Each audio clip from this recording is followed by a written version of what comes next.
morning, everyone. My name is Shalja Mathur, and I am the educator for Somerset County, the Family and Community Health Sciences agent. And today I bring to you a recipe called apple chutney, or you can call it apple curry. And what we're going to talk about today is basically the foundations of a curry recipe, and then we're going to make it into a chutney. And before I begin, I wanted to talk about what is a chutney. So a chutney is actually a thick, saucy condiment, and it is of Indian origin, and often it is made with a blend of fruits, vegetables, sugar, and spices. So it can be made fresh to be served the same day, or you can preserve it. And often for preserving these chutneys, we use vinegar. And today's chutney is the kind that you need to use fresh. We're not going to be using any vinegar. And you will find the recipe in the comment section after I'm done. Now, the chutney can be sweet and mild, or it could be tangy and spicy. So it can also vary in texture. So it could be a smooth paste, or it could be like a chunkier relish. And today, the one that we are going to make today together is going to be a chunkier relish, because I'm going to use pieces of apple, pieces of onions. I did grind my tomatoes so that they cook sooner. And then what you can do with this chutney is that you can serve it as a side for grilled vegetables or any kind of grilled meats. You can also use it with cheeses or serve it as a dip with crackers. I had it ready to be served with crackers. So I want to show you the ingredients that we're going to be using today. And so I used half of this tomato because it was a large tomato from the garden. The recipe calls for 2 apples, and I use 2 different kinds of apples. I use one that's sweeter and one that's tart. So I have used the Gala today, and I'm going to be using the Granny Smith. So you can use the Lady Pink or any of the little tart ones if you like it tartar, or you could use the same variety. I like it to have that very complex flavor where it balances the sweet, sour, and the spicy. So that's why I use 2 different varieties. Now this is a medium-sized onion that I have chopped that I will be using. And then this is the equal amounts of garlic and ginger. But what I did is, in preparation for this live, I actually already have this ground into, and then these are my chopped apples. I want to go over with some of the spices that we're going to be using today. So what you see is these are dry cumin seeds. These we're going to use. This is turmeric powder.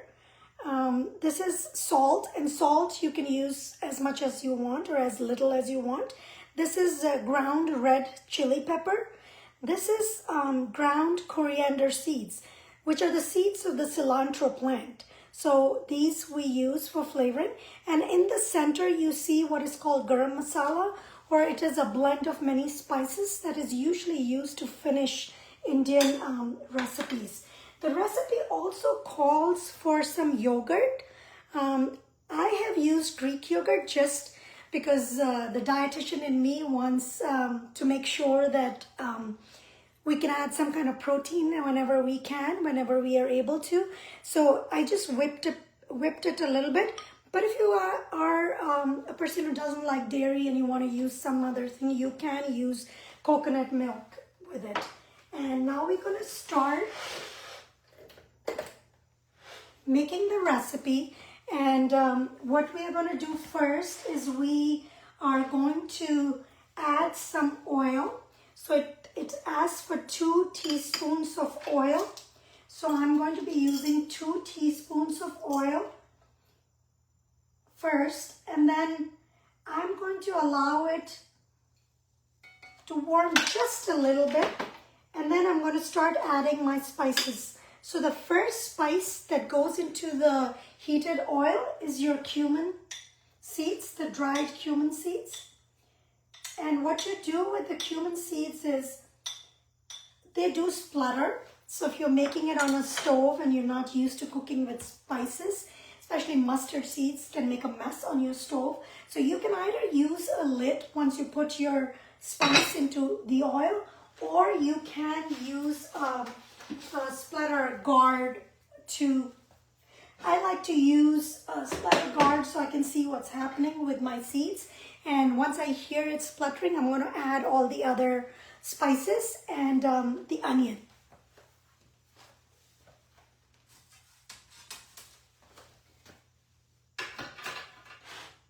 So my cumin seeds have begun to splutter. I'm going to now add my onions, which is 1 medium onion, just like, and I like to use red onion, but you could use any onion.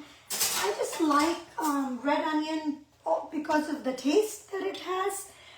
It has a slightly sweeter taste, but it also is very high in antioxidants, and that's particularly because of the anthocyanin, which is the antioxidant that gives it that red purple color.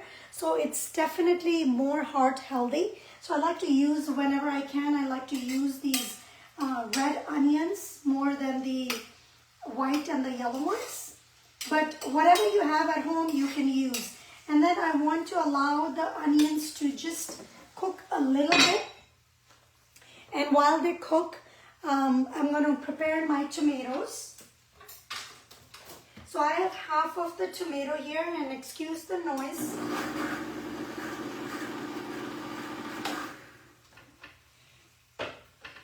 I chopped it and I blended it so that it cooks sooner. If you're going to use just chopped tomatoes, it might take a little bit longer. So just make sure that you give yourself time. And then this is my ground ginger and garlic that I'm going to add. And then once all this is done, I'm going to add my tomatoes. Now, one thing to remember, what I'm doing today with my apples is also the foundational recipe for making any kind of curry. So if you're familiar with curries, Indian curry, this is what you do. Normally you're cooking your tomatoes, onion, garlic, ginger, and you're adding all your spices, and then you can make any kind of curry. So one day I will come back and make a curry, and then you can try that. So this is my onion, slightly cooked, almost transparent, and then I'm going to add my tomato in here. I like to keep it a little chunky because, but if you grind it, it just cooks sooner because of the liquid in the tomatoes. It takes a little bit longer to cook, but how you would know that your tomato is cooked is when you start to see the oil separate from this mixture of onion, tomato, and the other spices. Now, if you're familiar with sofrito, that's the Mexican version of the same onion, garlic, ginger, and the turmeric. And now, once my tomato is ready, then I'm going to mix all the spices that I showed. What I'm going to save is my garam masala, which is at the very center, and I'm going to put that last.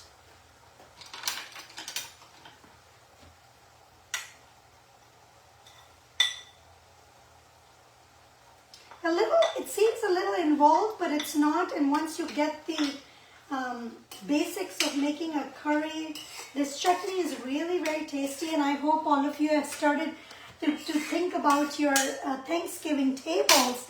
And this is the wonderful fall season here in New Jersey where we get a lot of apples. And a shout out to all my office mates. We were going for apple picking, but the rain ruined our plans. So we're going to do it later in October. But with apples, I do like to say that try to get organic apples because they use a lot of pesticides in regular apples. And when you get organic apples, the size of the apple is small. So you can use a little bit larger, more than 2 if you want a larger quantity. But I feel a chutney is almost like a side, so this serves really well. So now I'll let it simmer a little bit, and I'm going to add the apple cubes that I have ready here. So these are my 2 kinds of apples.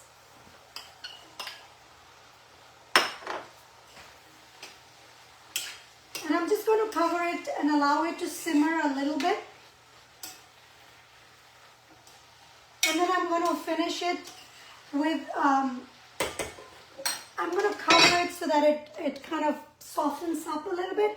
And you can cook it as much as you want for a little longer time if you wanted more of a consistency of being almost smooth. But I like it chunky so that it looks pretty, and it has a very burst of flavor that comes with every bite. So you can taste the different apples, the onion, the tomato, everything. So what I'm going to do now is I'm going to add my garam masala, which is the topping, the last one that you add. And then I have some cilantro that I'm going to add on top.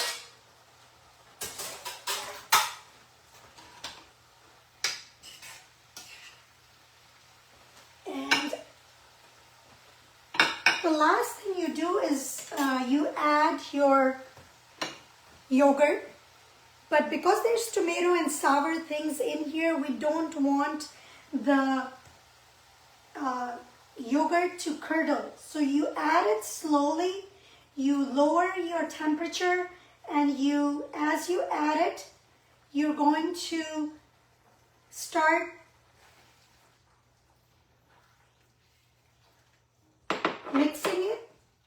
You're going to let it simmer. I lowered this gas, and now I'm going to show it to you how it looks. And today we decided to serve it with crackers, but again, you can use it in many different ways. So let me serve and show you how it looks. I'm going to cook it a little bit longer, and then we can put that version also in the comment section so you see how a smoother version would look for apple chutney or apple curry. So here we are. I'm going to be serving it today with some crackers, whole grain crackers and some multigrain crackers. And then this is your chutney or apple chutney. I'm going to let it cook a little bit more.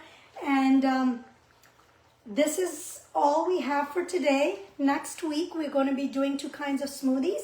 One of that is an apple pie smoothie. So remember to join in for that Facebook Live, Fridays at 11. And the following week in October, I'm going to do one on millets. If you don't know what millets are, come join us and we will do some recipes using millets. With that, have a good day. Enjoy the wonderful fall weather here, and we'll see you next week. Thank you.